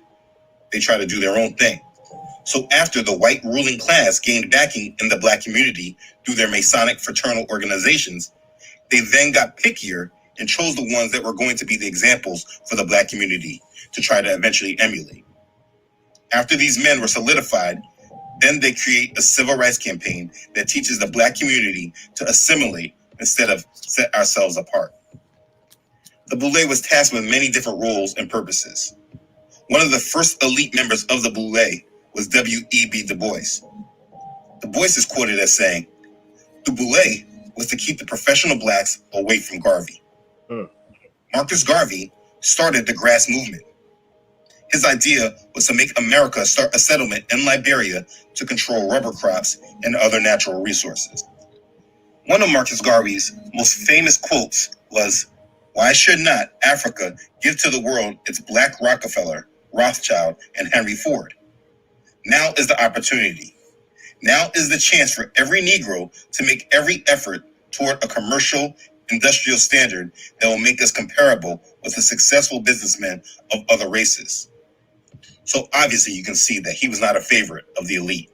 You see, and that's heavy too. That they set up W.E. Du Bois, to as it's going to get into, to branch away from Marcus Garvey, meaning to branch out of that mindset of trying to detach themselves from Esau. All right, because you had a couple of Jakes, Marcus Garvey, Malcolm X. Jakes was pushing that whole thing of establishing their own type of economy and all of that. Look at Black Wall Street, prime example. And when that was established, Jake was actually prospering. They was actually doing better than Esau at some point, man. And that's why Esau came in there and blew it up. So these niggas are set to make sure that you do not advance in society, man. Like, this is some heavy stuff, man. But it's the same situation that you got going on now with us, man, because the same way that these other Jakes you just mentioned, Garvey and Malcolm X, they was pushing, so-called black sovereignty, man. That's the same thing that we're preaching now as far as with Yahweh Shem Yahushua, man, to come out of the ways of America, of Esau, and come back to the Lord. So these same niggas are bucking up, coming against us with the word, man, Yeah. Yep. We're doing it in a spiritual sense, man. Detached spiritually. These Jakes back then, they were trying to do it on an actual physical level, set up their own Wall Street, like you hear in this quote, Marcus Garvey, setting up in Africa, trying to make their own black Rockefellers and all of that, showing you, as we read earlier in Micah 2:10, that this place is not your rest. This wasn't set up for you to prosper here, man. God. Yeah. If I may make a point. Go ahead, Op. Just feeding off of what the brother Priest Amalan was saying, how even now in our time, when you have the men of the Lord that are telling our people to arise and depart, that is something that the Black Boule is, working on behind the scenes. They may be agents, there may be, different variations that they're trying to dismantle this truth, but this truth is something spiritual, man. This is on a level higher than they can even perceive. Okay. And everything that they're trying to do is nothing is going to come to fruition against this truth, man. So I just want to get this quick precept. Because as brothers continuously say, we are out here for the elect. We are fishing for the elect. Okay. This is Matthew 24:24. For there shall arise false Christs and false prophets, and shall show great signs and wonders, Yep. insomuch that if it were possible, they shall deceive the very elect, but they won't, man. You know, regardless of all these structures that the Boule is trying to orchestrate to, you know, pull Jake out of, or pull, you know, different 2/3, they're gonna get 2/3 of our people. Okay. Yep. That remnant, that elect, is going to be sealed, man. Come. Just Well, that's what's going on now. Real quick before I go back, get Isaiah 10 and 20. Okay, because this is what we're doing spiritually, right? Don, I got that. This is Isaiah 10 and 20. And it shall come to pass in that day that the remnant of Yasharallah, Israel, and such as are escaped of the house of Jacob shall no more again, Oslakia, You got it. Go ahead. shall no more again stay upon him that smote them. Right. So this is what's happening now in these days, right? You have that remnant, that small few that are no longer leaning upon Esau, man. They're no longer leaning upon his lies, all right, his solutions. But what did it say? Keep reading. But shall stay upon the Lord Yahweh, the Holy One of Israel, in truth. Right. So that's what the elect are doing now. They're standing upon Yahweh Shem Yahushua, the power of Israel, in truth, man. Okay? Because really there's nothing that these niggas can do about that, man. Because you don't think these black boule niggas know about the truth? Know about Yahweh Shem Yahushua, know about the prophets, man. All right? But as we're going to get, they're going to die, man. Okay. They strengthen the hand of evildoers, man. The Lord is going to come see these guys, man. All right? Because, hey, a lot of these niggas be, you know, they be worse than Esau, man. You know? Yeah. Like straight up. You know? But they're all about of what? The advancement of the devil and keeping Jake oppressed. You know? Done. As the brother Yahweh put on the comment board, John 11 and 58. Says, if we let him thus alone, all men shall believe on him, and the Romans shall come and take away both our place and nation. Because Jake getting hit off good for keeping our people lost, man. And the moment that they start, you know, trying to switch up, that's when they'll begin to lose all their riches, man. So they got to continuously keep Jake in this snare, man. You know, because they see that if guys like Garvey, Malcolm X, going all the way to, you know, what we're doing now, you know, we're allowed to keep doing what we're doing as far as waking our people up. All right, they're gonna lose their position of authority in society, man. That's the thing that they don't want to happen, man. They are Slaki. I was about to say that these niggas are selfish, man. You know, it's all about filling their belly, like I read earlier in Romans. Like the brother said, these are those wicked scribes and Pharisees today, man. You know, but that's why there's an agenda set up to come against the men of the Lord, to come against this truth. Mm-hmm. You know, these Christian apologists, these pastors that are all juiced in. All right, what's the main target? To shut this truth down, man. Because remember, it came out last year, a couple of years ago, that it's floods of Jake that have left the church. Yep. Okay. Yep. They're coming out of these damn churches, man. They're coming out of that seducing whore, man. Okay, because the truth is out here, man. Jake is waking up. Jake is doing the research, going back, reading the scriptures. Like, damn, our pastor ain't never brought out these scriptures. They don't go into these breakdowns, you know. And that goes even beyond the church too, because you start to see a lot more Jake, you know, especially using the men for example. They're saying, you know, they're not want to go to college no more. They're not pretty much. They're the so-called natural way that, you know, society tells you to live life. They're trying to, you know, do things on their own. So that whole being a slave, which we're still slaves, but they're trying to, you know, that slave mentality. Jake is trying to buck that, and that's why you see everybody trying to be an entrepreneur now, man. You know, so they're saying that they're trying to establish their own sovereignty. But like we're telling you, the only way you're going to truly get that is by coming back into the Lord and, you know, Him delivering us and giving us that sovereignty when He puts us back in the land of Israel, man. Absolutely. You know, I'm gonna play this video real quick. Isaiah 31. Let me get this real fast. Let the scripture speak. All right, Isaiah 31, real quick. Okay. I just want to make this point here. Isaiah 31:3 says, "Now the Egyptians are men, and not the Most High, and their horses are flesh and not spirit. The point. When the Lord Yahweh Shem Shai shall stretch out his hand, both he that helpeth shall fall, and he that is hoping shall fall down, and they shall fail together. So all these sellouts that are joined to the system, okay, when Yahweh Shem Shai come back, they're gonna be thrust through with the sword. They're gonna perish right along with this place. They're gonna fail together, you know. So at the end of the day, these 2/3 wicked ass Boule cats, they're done, man. They essentially they have received their consolation on this side, man. You know. Mm-hmm. I got one more for you. What you got? Micah 1, and I said, "Here I pray you, O heads of Jacob, and you princes of the house of Israel. Is it not for you to know judgment? Right. Is it not for you to know judgment? Go ahead. Who hate the good and love the evil, who pluck off their skin from off them and their flesh from off their bones, who also eat the flesh of my people and flay their skin off from them, and they break their bones and chop them in pieces as for the pot and as flesh within the cauldron." Right, and that's what these leaders do. All right, these entertainers, these rappers, these political heads that set up for Jake to look up to, they break the bones into pieces of our people. Okay, they devour them, man. They devour souls, man. All right, and how do they do that? By not telling you the truth, giving you a false way that's contrary of the Lord, keeping you oppressed under Esau's foot. This is how they destroy you. You know. Any more in there? That was it. Okay, Con, I'll go back.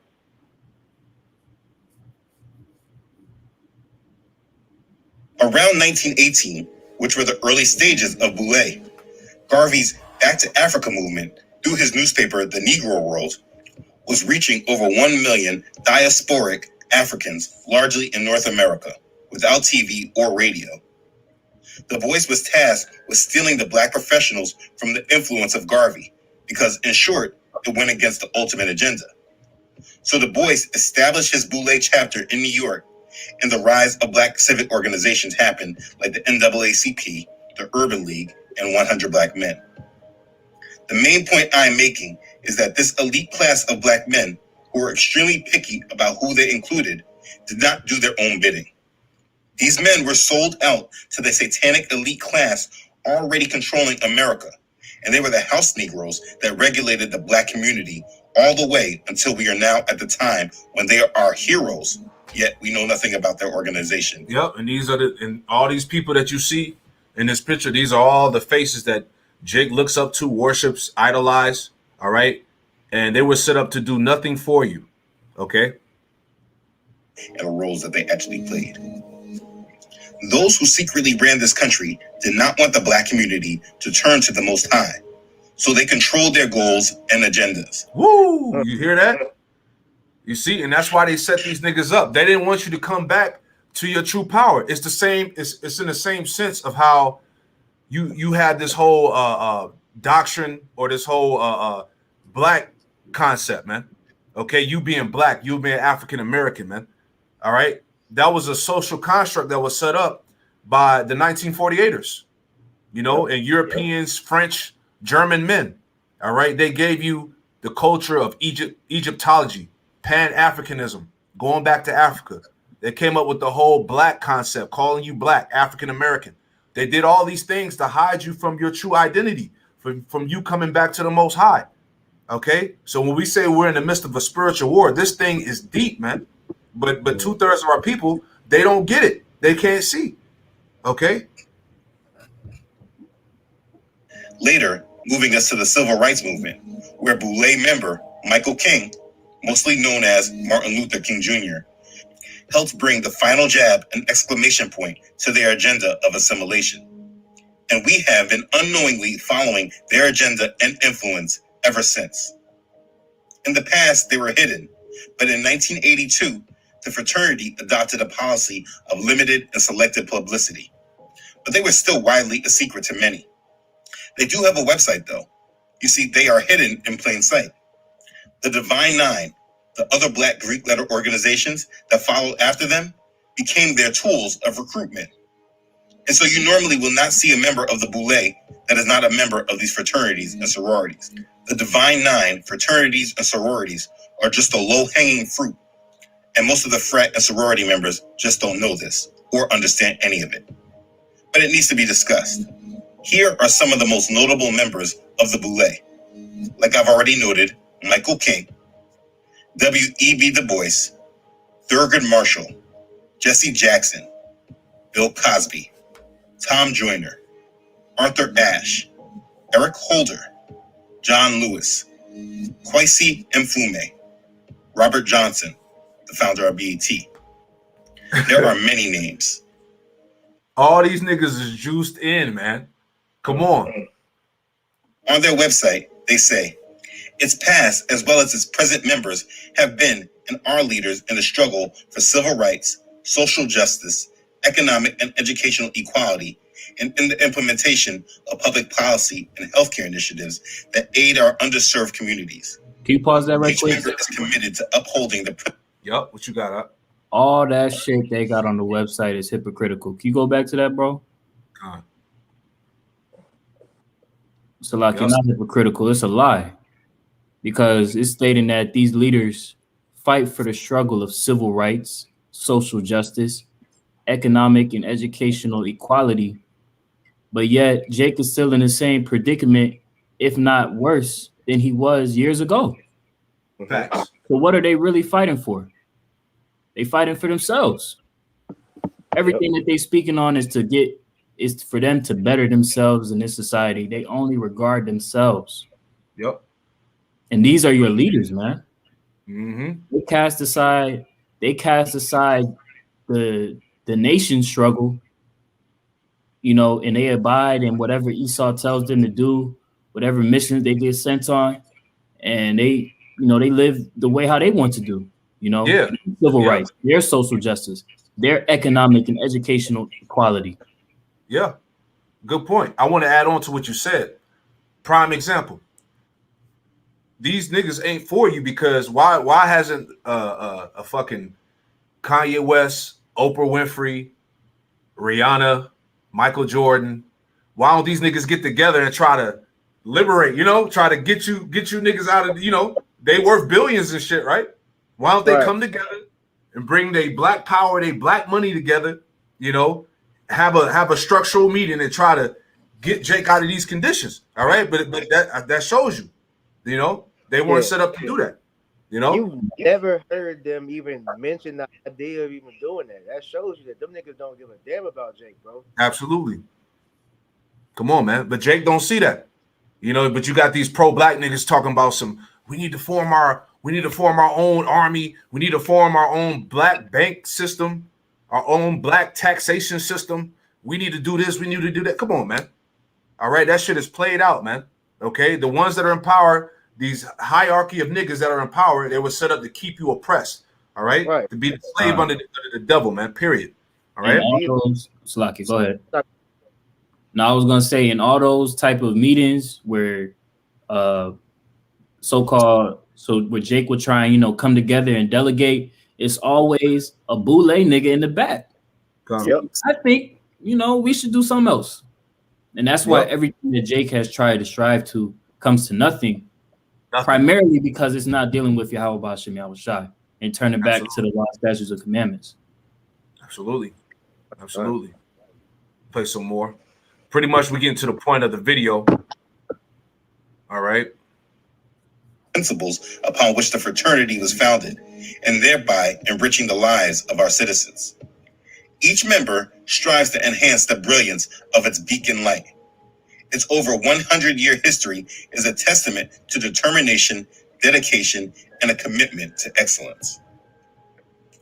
Now, for me, my rule of thumb is anywhere there are prominent professional blacks, chances are they're in the boule. So then I look to see if they're part of a Greek letter fraternity. And if they are, I pay closer attention. They are very secretive, so everyone attached is not known. But they are the true gatekeepers of Black America and should never be ignored.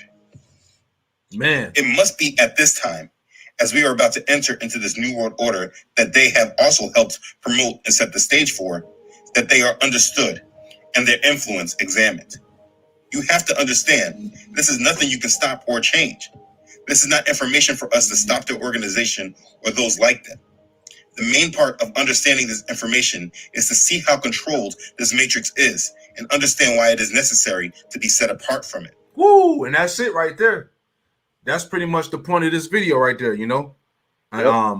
We'll post it in the description box. But that's what we telling our people, man. All right, to snap out of the matrix, man, to come out of this system, to be set apart. Okay, because all these niggas, they juiced in. Matter of fact, can you give me real quick? Give me Isaiah 28 and 14. Okay, because these niggas have made a covenant with death, right? Yep. Isaiah 28 and 14. It says, "Wherefore hear the word of the Lord, ye scornful men that rule this people which is in Jerusalem." You scornful men that rule in Jerusalem, that rule over these people. Go ahead. Because ye have said, we have made a covenant with death, and with hell are we at agreement. When the overflowing scourge shall pass through, it shall not come unto us. Right. So like, I ain't gonna cut you off, but see, they made this covenant with death. They made these covenants with Esau, all right, so that judgment would pass over them. So these niggas think they good because they separate from average Jakes. You know, they're amongst themselves. They have their own hierarchy of elite so-called Negroes and shit. But they're gonna still get put to death. Esau's still gonna do away with you in the end, right? Jump down to keep reading and jump down to verse 18. Read 15 and jump down to 18. Gotcha. Finishing out, it says, "It shall not come unto us, for we have made lies our refuge, and under falsehood have we hid ourselves." Exactly. 18. It says, "And your covenant with death shall be disannulled, and your agreement with hell shall not stand. When the overflowing scourge shall pass through, then ye shall be trodden down by it." Yeah, you're gonna get put to death. Once Esau no longer needs you, all right, he gonna get rid of you. I want to read that real quick again in the NLT, Isaiah 28 and 14 or 15. Isaiah 28 and 15, it says, "You boast, we have struck a bargain to cheat death and have made a deal to dodge the grave. The coming destruction can never touch us, for we have built a strong refuge, made lies and deception." Verse 18. This is what the Lord said: "I will cancel the bargain you made to cheat death, and I will overturn your deal to dodge the grave. When the terrible enemy sweeps through, you shall be trampled into the ground." You see? So the Lord gonna get rid of them. Right. You know? Because you're gonna have to face judgment for leading our people to the slaughter, man. Because these niggas thinking, like you said, because they're doing the bidding to Esau, that Esau is going to exclude them from judgment, man. But hey, you gotta understand, Esau doesn't respect you sellout niggas, you know, because he looks at it like, yo, you are, you know, scum enough to sell out your own people. Why would I save you, man? You know? Gone. Fine. That's it. That's a heavy precept. You can read it out. Kanye, the brother Kaya from Canada. Hey, shalom, Mark. Hey, Shalom, Aki. Isaiah 65 and 11. "But ye are they that forsake the Lord, that forget my holy mountain, that prepare a table for that troop, and that furnish the drink offering unto that number." Right? Because you, like I said, you leading our people to slaughter, man. You know, you doing the bid of Esau like this nigga's gonna have have keep you as an exception now, you know, because you did what I told you to. I'm gonna save you. No, nigga, you gonna die too. You a special nigga. Right. Hey, the house niggas was getting beat. They weren't getting as pretty much beaten as much as the slaves, but they was getting their ass whooped too if they pissed the master off, man. Or if they down, you look at Mandingo for an example, man. They tried to make Mandingo a house nigga because they was trying to he was winning the master fight, but then the moment he found out that his wife got pregnant by him because she was pretty much raping him, he killed that nigga, man. So this the same aspect that we're seeing now, man. So you niggas ain't gonna get off scot-free for what y'all doing, man. Yep. Exactly. Let me get I got two more scriptures, man. That's pretty much the point. Unless your brothers got anything, but let me get Jeremiah 23 and let's start at 9, read down to 14. And that might be it, but go ahead, What'd you call for? Jeremiah 23, verse 9 down to 14. Jeremiah 23 and 9. It says, "Mine heart within me is broken because of the prophets. All my bones shake. I am like a drunken man and like a man whom wine have overcome, because of the Lord and because of the words of his holiness. For the land is full of adulterers, for because of swearing the land mourneth, the pleasant places of the wilderness are dried up, and their course is evil, and their force is not right. Right. So Jake is being ruled over by ungodly people, false prophets, which these niggas, they sit in the seat as false prophets, man. Okay, these false leaders. Go ahead. Verse 11, for both prophet and priest are profane, yea, in my house have I found their wickedness, saith the Lord. Right, because these niggas are evil, man. They're wicked, and then behind the scenes, they do a lot of what? Demonic practices, rituals, and shit. You know, hey, a lot of this stuff that goes on with pedophilia and blood sacrifices, these niggas are a part of that shit too. You know, it ain't just Esau, all right? Jake is all up in that shit. Hollywood. Okay, keep going.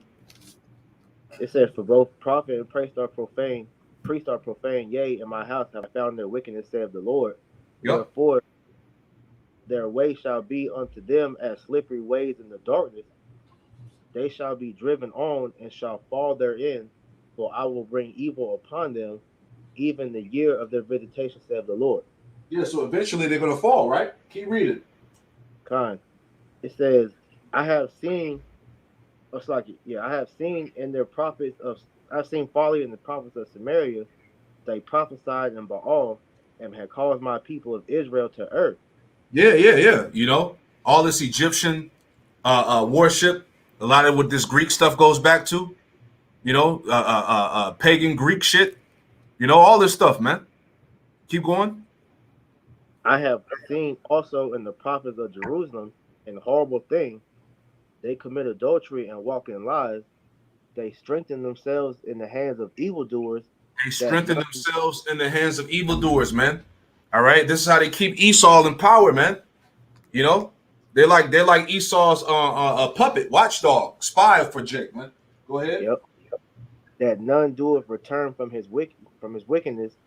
They are all of them unto me as Sodom, and the inhabitants thereof of Gomorrah. All these niggas are unclean and wicked, man, and they're going to be destroyed by Yahweh Shem Awashad, man. All right, go ahead. Oh, that's it. That's the point. What you had? This is great because I had a precept from this chapter anyway. So just jumping down to verse 1, it says, I have not sent these prophets, yet they ran. I have not spoken to them, yet they prophesied. But if they stood in my counsel and have caused my people to hear my words, then they should have turned them from their evil way and from the evil of their doing. Right. So the Lord didn't send these guys for you Jakes to be looking up to as a means to figure out how to make it in this society, man. All right. And because if they was truly sent by Yahweh Shem Yahushua, they'll be telling you the command of this world like how we are, man, like how apostles and elders are doing, man. You know. Yep, like the brother said in Canada, he said our people are cleaving to that left hand for security. That's what it is. Like you brought out earlier, I'm the one you said that you know, after slavery, you know, these Jakes couldn't imagine themselves trying to prosper by themselves, so they ran back to Esau for help. That's right. You know, that's heavy. All right. I got one more scripture, and that'd be it. Jeremiah 9. 5 and 6. That's all I got. You know, just because the point was made in the video, I posted in the description for brothers that go back and watch it. It's a heavy video if you want to rewatch it. All right. It basically just exposed all the inner workings of this boule, these gatekeepers over Jake. All right. These false leaders. Don, I got that. Go ahead. Jeremiah 9 and 5. And they will deceive everyone his neighbor and will not speak the truth. Mm-hmm. They have taught their tongue to speak lies and weary themselves to commit iniquity. Yeah, and that's what these guys do. They keep you trapped in sin and iniquity, man. They're leading you in a false way. All right, go ahead. Thine habitation is in the midst of deceit. Through deceit they refuse to know me, says the Lord Yahweh. Right. So thy habitation is in the midst of deceit. Everything about Babylon is deception, fraud, man. This is the matrix that you got to snap out of. Okay. All these leaders, these Jake leaders they put in your face, they're all set up, man, by Esau. They're all part of this society, man. this elite group of house niggas, man. All right, these niggas are wicked, man. They don't care about you. They're about their own cause, their own gain. All right, and they'll do anything they need to do to keep our people destroyed, to get that badge from Esau, man, to get that reverence from Esau, man. You know, period. You know, do you have anything you guys want to add on? Nah. Con. Yeah, like the brother said, beautiful. They are all compromised, man.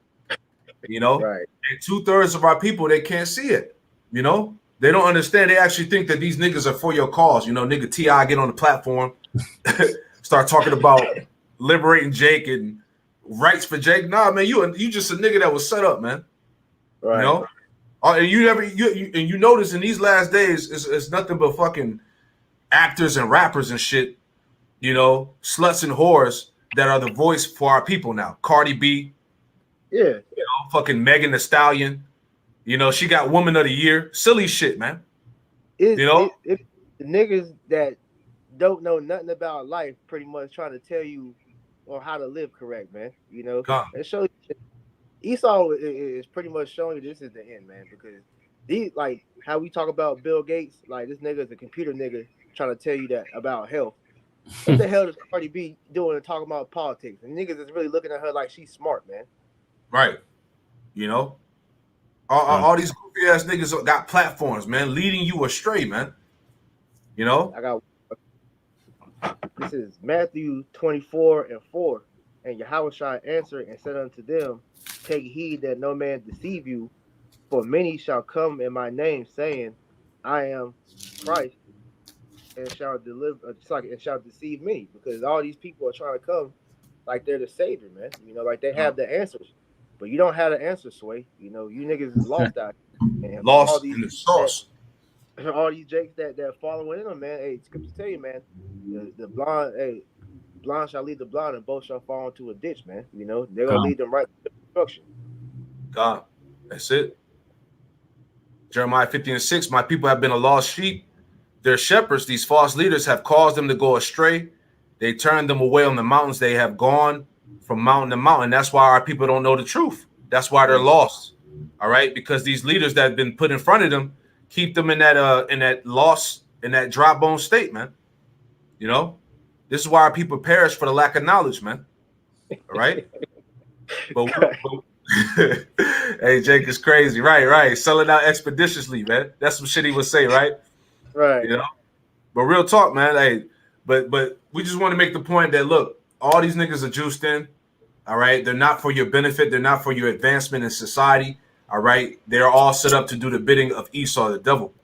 You know, so it's best that you hearken on to the true prophets of Yahweh Shem Shai. All right, get this wisdom, knowledge, and understanding while you still have a chance. Okay, because hey, the Lord is closing everything. This knowledge is getting ready to be taken away. Okay, as you see, we're coming in a time of Jacob's trouble. So this is it, man. So hopefully, you know, the ones that didn't have access or know this information, hopefully now you're able to see this thing. You know, see how real this spiritual battle is, man. You know. Okay. So that's it. Your brothers got anything you want to say? No. All right. That's right. They woke pretty much, you know. Understand what's going on. Yeah, understand the time you in, man. Or if not, you're gonna be missile food, man. You know? Right. All right. Well, look, we're gonna close it out by giving all praises, honor, and glory to Yahweh Bahashem, Yahweh Shai Bahashem, Rakakwadash. Double honors to the apostles and elders of Great Millstone who taught us this truth, and double salutation to all you Akim out there laboring in the house of David that's pushing this word with all truth, righteousness, and sincerity. Shalom to you, brothers. Shalom. Hey, shalom.